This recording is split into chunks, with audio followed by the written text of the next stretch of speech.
Oke guys, welcome back to Daily Charting with Toshi, di mana kita akan daily chart your favorite cryptocurrencies. Dan sekarang kita masuk ke DCWT sesi pertama. Dan seperti yang kita bisa lihat di sini, dalam 24 jam terakhir, market mulai menghijau. Dia rally sebesar 1,9% dengan total market cap mencapai di angka 3,28 triliun US dollars. Nah, sebelum kita masuk, seperti biasa gue ingatkan lagi, cara termudah untuk mendukung TCI adalah dengan like our video. Jadi buat lo yang merasa bahwa konten dari TCI membantu lo, boleh pertimbangkan untuk pause sebentar videonya and then like it ya. Nah, untuk kondisi BTC sendiri kita bisa lihat di sini ya, kemarin mulai terjadi ya bisa dibilang rally ya. Bisa dibilang rally yang ya dibilang besar banget enggak, tapi yang penting itu weeknya. Dia sempat retest ke EMA 50 dan ke struktur 100 ya sekitar 103 ribuan lah ya. Nah, tetapi terjadi pantulan dan daily close-nya masih tetap di atas dari 104.944 ya. That's good. Dan mungkin itu adalah efek dari buying the invasion. Nah, buat lo yang mungkin masih belum tahu atau kelewat video kemarin ya, silakan boleh nonton. Itu sudah kita up di jam berapa kemarin ya? Ya malam lah, kemarin malam. Pokoknya intinya buat lo yang tertarik untuk pembahasan mengenai buying the invasion, silakan boleh nonton video yang sebelumnya kita upload ya. Itu tepatnya kemarin malam. Oke, untuk kondisi BTC kita bisa lihat di sini dia nyaris retest ke MA20 ya. Kita lihat nih apakah dia akan mulai ke reject atau tidak ya. Karena gini, kadang-kadang bisa saja kepantul oleh MA50 tapi 20-nya masih menjadi resisten ya. Contoh yang pernah terjadi itu di sini. Di mana di sini jebol, setelah jebol, nah di sini MA50-nya support tapi masih ke reject oleh MA20. Nah, jadi ya oke, bagus MA50-nya nahan. Tapi PR besar dari BTC adalah tetap tembus dari 20. Karena kalau MA20-nya nggak berhasil ditembus, ada potensi bisa mengulang seperti di Desember 2024. Ya, dia ke reject and then drop lagi dan lanjut membuat lower low. Begitu, which is not good ya. Nah, jadi PR besar dari BTC adalah sekarang mereclaim MA20 atau ya siap resikonya seperti di Desember kemarin ya, ke reject oleh MA20 and then lanjut membuat lower low lagi. Gitu ya. Nah, selain dari itu juga kalau kita di sini ya, BTC itu kayak kemarin kan yang bilang, "Bang, kenapa Bang BTC doang yang drop?" Sebenarnya enggak ya. S&P juga lumayan drop, ya, Nasdaq juga drop, tetapi mungkin nggak separah dari BTC. Nah, tetapi kalau kita di sini sekarang S&P pun mulai drop juga begitu. Ya, jadi mungkin ada nge-lag sedikit lah begitu. Ya, tapi intinya ya kemarin urusan Iran Israel ini ya bukan hal yang bagus sebenarnya ya. Ya, tapi baik lagi ya, at the end of the day konflik seperti itu ya kita juga ingat ya pernah di masa-masa 2022 dan seterusnya begitu. Selama tidak sampai ke nuklir ya tidak ya mungkin nggak akan sampai se ekstrim itulah begitu ya. Nah, yang seremnya apa? Yang seremnya ini mereka punya potensi untuk merusak harga minyak ya. JP Morgan menyatakan bahwa harga minyak atau lebih tepatnya ini ya crude oil ya. Crude oil ini bisa mencapai ke $130 per satu barrelnya, which is itu crazy kok sampai meningkat ke situ ya. Nah, jadi ya semoga sih konfliknya tidak sampai ke situ ya. Dan yang sedikit lagi bikin menakutkan adalah ternyata target dari tembakan rudal Israel itu kemarin ke beberapa uranium enrichment facility ya. Jadi uranium ini adalah salah satu zat yang dipakai untuk membuat ya nuklir. Bisa uranium, bisa juga plutonium ya. Nah, ini ada gue sempat baca juga dari artikel ya. Ini kalau kasarnya kalau ini dibiarkan ya, ini Iran tuh bisa punya potensi punya senjata nuklir di 2025. Which is not good begitu ya. Jadi ya semoga ini bisa diselesaikannya dengan baik lah begitu ya. Karena satu bisa merusak harga crude oil ya, which is itu akan ngaruh juga ke kripto, ngaruh ke ya ekonomi in general semua ya. Dan juga yang kedua adalah urusan nuklir ya. Kalau sampai Iran bikin nuklir ya tentunya akan ya yang not good lah ya. Pokoknya setiap negara yang nambah nuklir di arsenal mereka, that's not gonna be good begitu ya. Jadi semoga ini krisis ini bisa cepat selesai ya. Karena kalau krisisnya nggak selesai begitu ya, ya ujung-ujung jadi penghambat juga sih at the end of the day ya. Oke. Kita geser aja langsung ke economic calendar. Hari ini nggak ada apa-apa karena sudah hari Sabtu ya. Jadi hari ini dan besok bisa lebih fokus ke TA ya. Nah besok hari Minggu kita akan bahas lebih detailnya mengenai seminggu ke depan ada apa aja gitu ya. Oke, untuk di weekly-nya kita bisa lihat di sini ya masih bisa dibilang dalam kondisi yang ya masih bisa dibilang sideways ya. Ya lagi-lagi idealnya itu ya kita dapat kayak di sini deh ya di Desember 2023 deh di mana BTC sideways menunggu momentum and then naik ke atas begitu. Nah, pertanyaannya sideways kali ini apakah sampai dijemput BSB nggak begitu? Karena kalau kita lihat di sini BSB itu ada di mana nih ya? BSB sekarang ada di masih lumayan jauh sih ya. Masih di 94 ribuan dua-duanya. Nah, jadi ya mungkin gak nih ya dia sideways lama sampai dijemput oleh BSB begitu ya. Ya, tapi sebenarnya nggak harus dijemput BSB juga sih. Pada faktanya kalau kita lihat di sini waktu di Desember 2023 pun nggak sampai kena BSB. Awalnya kita pikir ini jangan-jangan nunggu BSB nih. Taunya nggak langsung naik juga kan. Nah, jadi ya sebenarnya nggak harus nunggu BSB. Tapi gini, kalau seandainya dia retest ke BSB, itu mungkin rally-nya akan lebih kuat gitu. Karena kenapa kasarnya dia itu udah pulang kampung dulu lah. Ya udah silaturahmi dulu dengan keluarga. Nah, kadang-kadang tuh BTC kalau malin kundang dia lupa gitu ya, lupa sama ibunya si BSB ini. Waktunya dia balik malah dikutuk jadi batu, dijeder ya. Nah, tapi berbeda dibandingkan dengan cycle sebelumnya nih ya lebih tepatnya 2 cycle sebelumnya ya di 2015 sampai 2018 lah ya.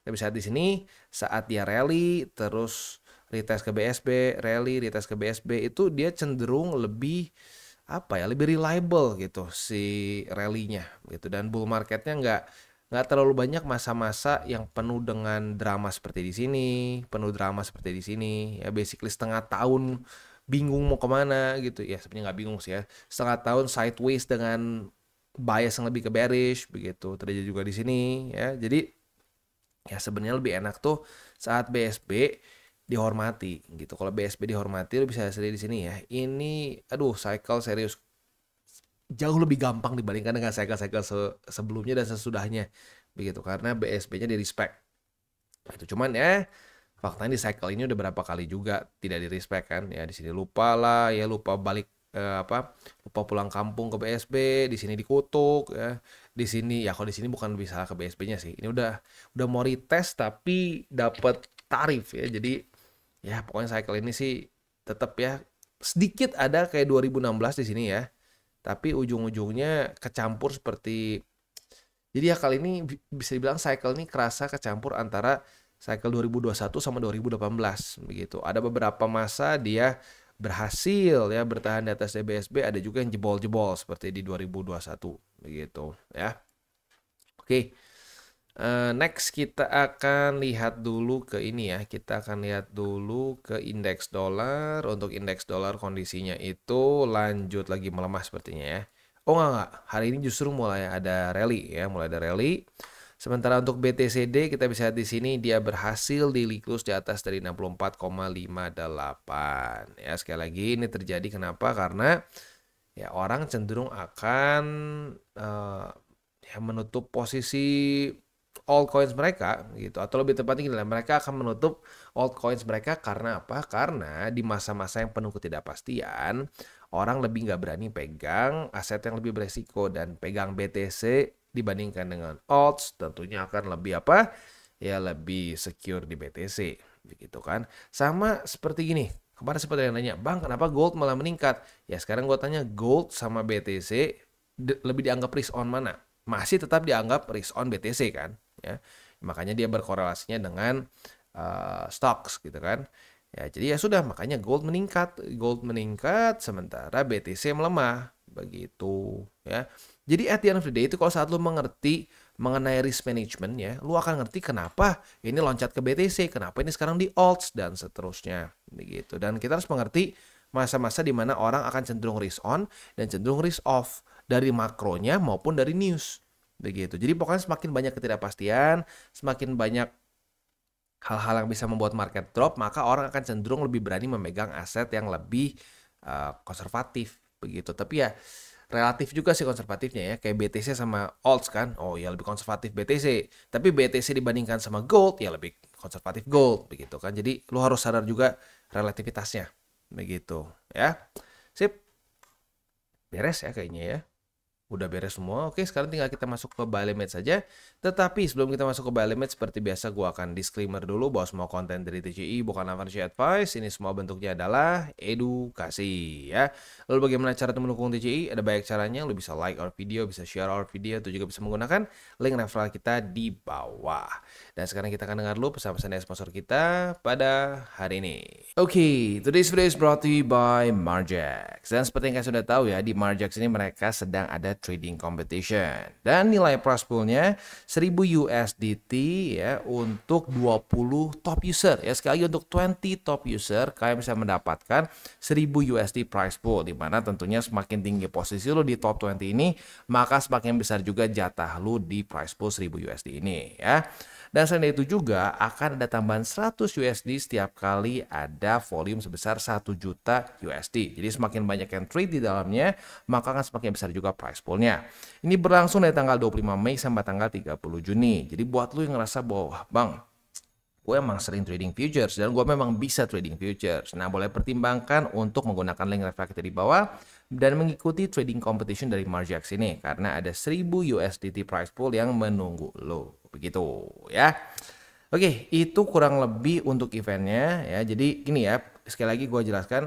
Jadi setiap kali ada volume yang nambah lagi 1 juta USD akan ada tambahan hadiah di price poolnya. Jadi ya semakin banyak kan trade dengan link reflektor di bawah, maka akan semakin besar juga price poolnya gitu ya.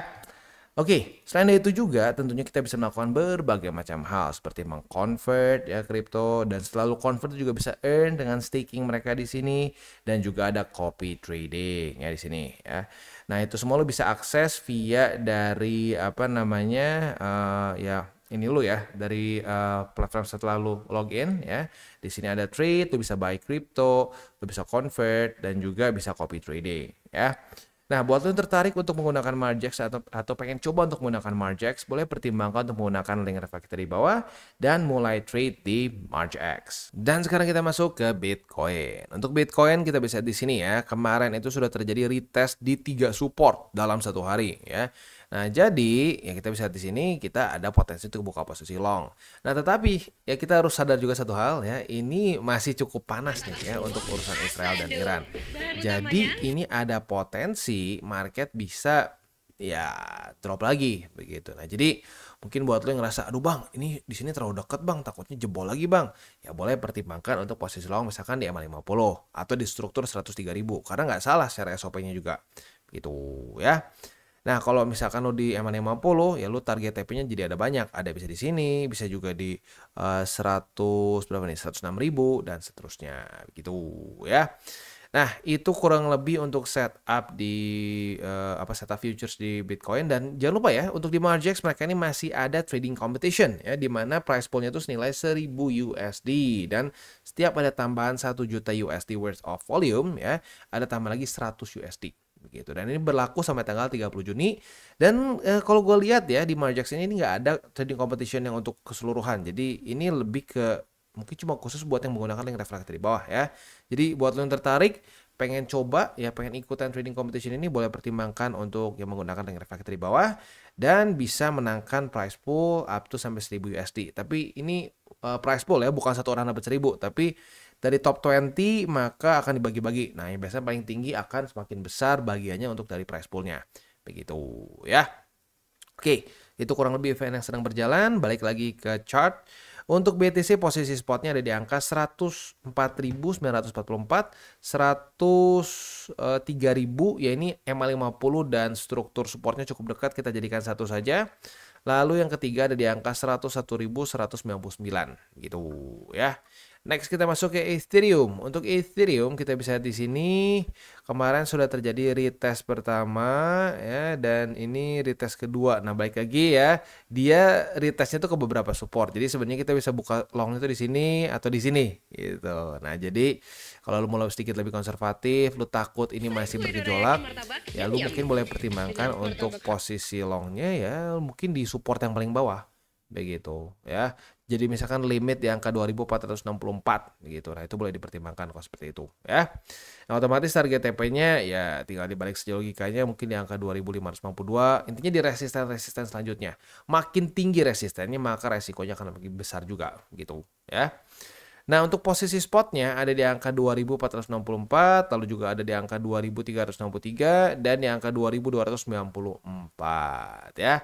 Itu kurang lebih untuk setup di ini ya, untuk di Ethereum. Dan sebelum kita tutup DCWT sesi pertama ini ya, ya mungkin sedikit wejangan untuk para newbies ya, terutama untuk para newbies. Kalau untuk yang intermediate sama advance ya kemungkinan besar sih ya udah udah sampai harusnya udah ngerti ini ya. Tapi baik lagi kalau untuk newbies ini mungkin nggak terlalu intuitif gitu ya. Nah, gue mau ngomongin soal kita harus bereaksi terhadap market ya. Baik lagi intermediate sampai advance udah sering banget denger ini gitu ya. Tapi buat para newbies kita sangat terbiasa untuk disuruh menebak-nebak market mau ngapain begitu ya. Besok akan ada news seperti ini, akan seperti apa hasilnya? Nggak tahu gitu. Kita harus sadar bahwa kita nggak tahu dan kita nggak akan pernah tahu sampai kita nebak dan bener pun itu bukanlah kunci bahwa wah oke, berarti gue sakti nih sekarang. Gue ke depannya bisa selalu nebak mau ngapain tuh market ke depannya. Nope, ya itu adalah sudut pandang yang salah. Kita harus cepat mungkin sadar bahwa tugas kita itu bukan nebak. Begitu ya. Tugas kita bukan nebak dan selain dari itu juga ya kalau gitu caranya gimana Bang kita buka posisinya? Nah, kita berarti buka posisi dengan apa? Dengan resiko yang kita bisa yang kita bisa terima begitu. Ya kayak contoh misalkan buka posisi long di sini. Oke, kebuka posisi long. Wah, nanti kan bakal profit, bakal naik nih setelah kena di support ini. Karena kemarin sudah terjadi retest misalkan. Oke, kalau sampai ternyata jebol lagi ke bawah gimana?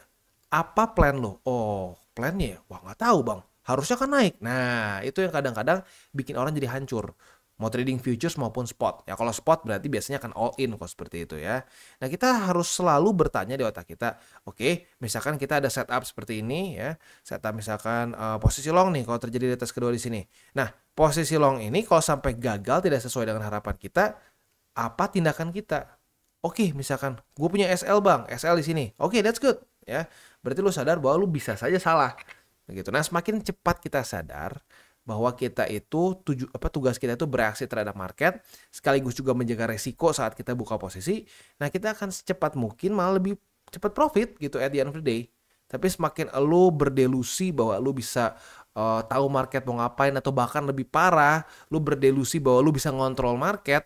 Nah, disitulah kejatuhan banyak traders gitu dan makanya lebih banyak orang yang hancur di trading dibandingin yang berhasil karena mindset awalnya salah gitu. Saat lu mau ubah mindset itu ya dari awal lu ubah secepat mungkin, lu akan have a much better time di market gitu karena lu jadi nggak frustasi gitu. Lu kebayang nggak lu dibilanginnya A tapi lu nggak pernah jadi A gitu, lu sebenarnya B gitu, lu akan frustasi kenapa nih kan gua A nih katanya ya tapi padahal sebenarnya bukan itu gitu ya, tugas lu bukan itu ya. Oke, kita tutup dengan 3 golden rules. Jangan pakai uang panas, jangan over leverage, berpikirlah jangka panjang. Dan yang terakhir apa? Salam tabur tuai. Ingat, apa yang lo tabur kan lo tuai, jadi taburlah sebanyak mungkin hal baik. Oke guys, jadi itu adalah akhir dari segmen DCWT kita pada hari ini. Dan jangan lupa bagi kalian yang merasakan manfaat dari segmen ini, jangan lupa untuk share ke teman-teman kalian. Dan apabila lu pengen mensupport channel kita, ya TCI, jangan lupa untuk menggunakan link referral kita di bawah. Nggak wajib ya, tetapi apabila lu menggunakan link referral kita di bawah, ada macam-macam ya, dari Bybit, Huobi, Maxi, toko kripto dan banyak lagi ya. Ya walaupun nggak wajib, tapi kalau menggunakan link referral kita, lu secara langsung membantu perkembangan dari TCI. Dan satu lagi, jangan lupa juga untuk join Telegram group kita, di mana kita bisa ngobrol-ngobrol santai mengenai dunia cryptocurrency secara 2 arah. So, jangan lupa untuk like, subscribe, click the bell icon, and see you on the next video.